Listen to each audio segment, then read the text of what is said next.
हरिओम प्रिय दर्शकों, मैं हूं पंडित बलराम पांडे। हाजिर हूं मार्च 2023 कुंभ राशि वालों का मासिक राशिफल लेके। बात करेंगे आपका स्वास्थ्य कैसा रहेगा, स्टूडेंट के लिए मार्च का महीना कैसा रहने वाला है, आपका करियर, आपकी मैरिज लाइफ, आपकी लव लाइफ, आपका व्यापार और सभी बातें हम जानने वाले हैं। यह राशिफल आपके चंद्र राशि के आधार पर बनाया जा रहा है। सबसे पहले हम जान लेते हैं ग्रहों की स्थिति। तो जैसे कि आप देख पा रहे होंगे, आपके प्रथम भाव में सूर्य, बुध और शनि बैठे हुए हैं। द्वितीय भाव में गुरु और शुक्र, तृतीय भाव में राहु और चतुर्थ भाव में मंगल बैठे हुए हैं और नवम भाव में केतु बैठे हुए हैं। तो ये है ग्रहों की स्थिति। इसी के आधार पे हम जानेंगे कि मार्च का महीना कैसा रहेगा और साथ में हम लास्ट में जानेंगे वो उपाय जिसे करके आप मार्च के महीने को बेहतर बना सकते हैं। सबसे पहले हम बात कर लेते हैं स्वास्थ्य की। तो प्रथम भाव में सूर्य, बुध और शनि बैठे हुए हैं और शनि स्वराशि के हैं, परंतु शनि देव का प्रभाव कहीं न कहीं देखा जाए तो सूर्य के साथ हैं। ये बहुत अच्छा नहीं माना जाएगा। कहीं न कहीं आपको थकान, आलस्य और कई समस्याएं उत्पन्न कर सकते हैं। मानसिक टेंशन, ऐसी समस्याएं बन सकती हैं। तो स्वास्थ्य का आपको विशेष रूप से ध्यान रखना चाहिए। वैसे भी शनि का प्रभाव कहीं, जो कि स्वराशि के हैं, फिर भी शनि आपके प्रथम भाव में है, तो इससे स्वास्थ्य में, और खासकर सूर्य है साथ में, जो कि सूर्य और बुध बैठ के बुधादित्य योग तो बना रहे हैं, परंतु शनि है सूर्य के शत्रु। भले पुत्र ही हैं, परंतु इससे समस्याएं उत्पन्न होने वाली। अब बात कर लेते हैं लव लाइफ की।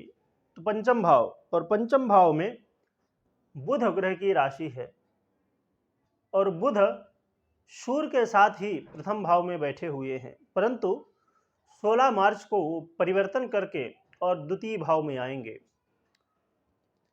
तब आपके लिए 16 मार्च के बाद अच्छा समय देखा जाएगा और स्टूडेंट के लिए कहीं ना कहीं देखा जाए तो मार्च का महीना बेहतर है।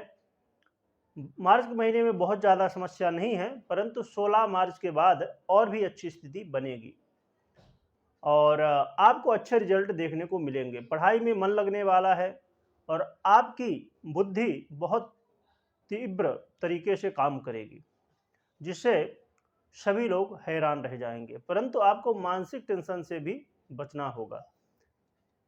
अब बात कर लेते हैं लव लाइफ की। तो पंचम भाव से ही लव लाइफ देखा जाता है। तो पंचम भाव में बुध की स्थिति, जैसे कि आप देख पा रहे हैं, शनि के साथ बैठे हुए हैं और फिर शुक्र के साथ बैठ जाएंगे, परंतु 16 मार्च के बाद जब द्वितीय भाव में जाएंगे तो गुरु होंगे द्वितीय भाव में। तो इसकी वजह से गुरु और बुध की स्थिति बहुत श्रेष्ठ नहीं मानी जाती है और गुरु द्वितीय भाव में कारक भी होते हैं। तो गुरु तो मजबूत स्थिति में है, परंतु बुध की स्थिति बहुत श्रेष्ठ नहीं कही जाएगी, क्योंकि गुरु की राशि ही है, राशि के अधिपति है, तो गुरु तो बलवान स्थिति में है। तो कहीं ना कहीं लव लाइफ में थोड़ा मनमुटाव और टेंशन की स्थिति बन सकती है, परंतु समस्याएं सुलझ जाएंगी। और मंगल भी बैठे हुए हैं, तो मंगल भी अपना प्रभाव दिखाएंगे, जिसकी वजह से क्रोध आना और आपस में मनमुटाव होना थोड़ा बनने वाला है। अब बात कर लेते हैं वैवाहिक जीवन, मैरिज लाइफ की।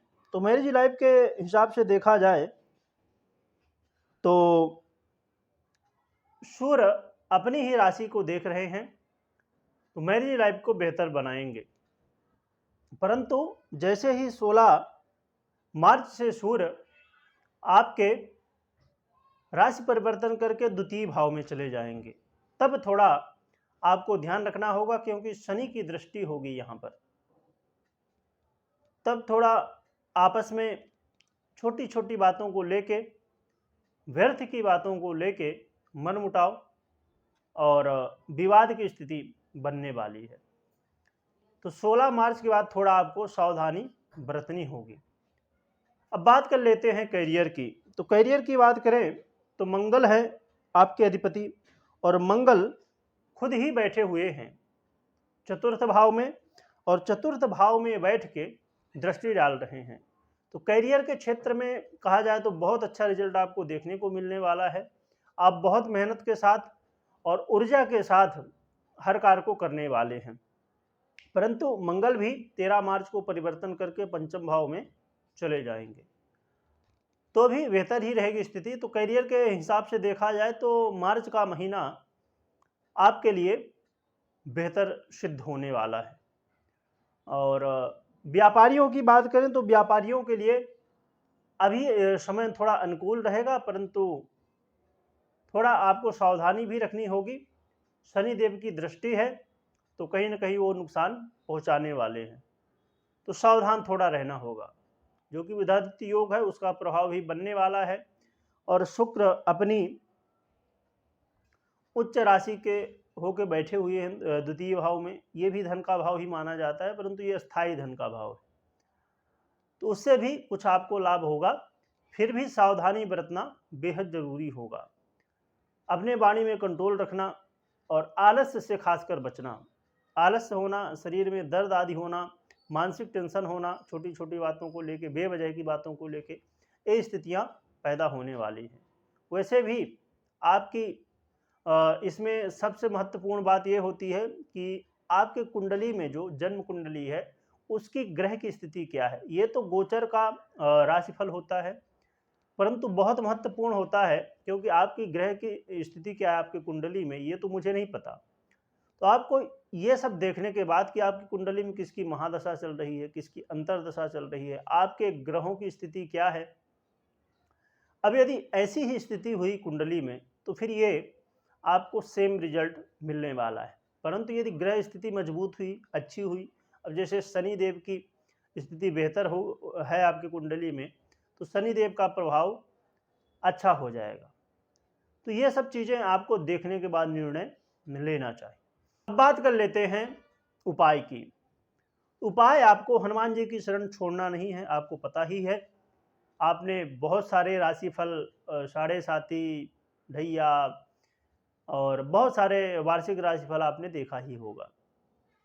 तो आपको शनि देव का जो प्रभाव है उससे बचने के लिए आपको हनुमान जी की शरण नहीं छोड़ना है। और साथ में मार्च के महीने में आपको करना क्या है कि भगवान शिव का आराधन करना है, भगवान शिव की आराधना करना है। जो कि हनुमान जी भगवान शिव के ही अवतार हैं, फिर भी हर एक रूप की एक विशेष महिमा होती है। तो भगवान शिव की आराधना और हनुमान जी की आराधना करना है। और खासकर भगवान शिव को यदि आपके घर में पारद शिवलिंग हो तो बहुत बढ़िया, नहीं तो जो भी शिवलिंग हो या आसपास कोई मंदिर में शिवलिंग हो, वहां जाके कुश का अर्क भगवान शिव को अर्पित करना है। और रही बात कि कुश का अर्क क्या है, बहुत लोग आप जानते ही होंगे, फिर भी मैं बता दूं आपके जानकारी के लिए जो नहीं जानते हैं, कि जो कुशा होता है या कुश बोलते हैं, पूजा पाठ में काम में आता है, तो उसके छोटे छोटे टुकड़े कर लें और 10-20 टुकड़े इतने इतने कर लीजिए, और 10-20 टुकड़े रात में पानी में डाल दीजिए, और वही पानी सुबह छान लीजिए और भगवान शिव को अर्पित कर दीजिए। ये कुश का अर्क भगवान शिव को चढ़ाना, और भी जो जितनी आप सेवा कर सकें, ओम नमः शिवाय भगवान शिव का जो बहुत विशेष मंत्र माना जाता है, इसका जप करना, हनुमान चालीसा, सुंदरकांड का जप करना, हनुमान जी को चूल्हा चढ़ाना, ये सब चीज़ें आप कर ही रहे होंगे। तो इन सब चीज़ों को करते हुए मार्च के महीने को आप बेहतर बना सकते हैं। तो यदि आप मासिक राशिफल के साथ दैनिक राशिफल और वार्षिक राशिफल या ज्योतिष से जुड़ी हुई जानकारियाँ और सनातन धर्म से जुड़ी हुई जानकारियाँ प्राप्त करना चाहते हैं तो चैनल में विजिट करें और चैनल को सब्सक्राइब करें। बहुत बहुत धन्यवाद।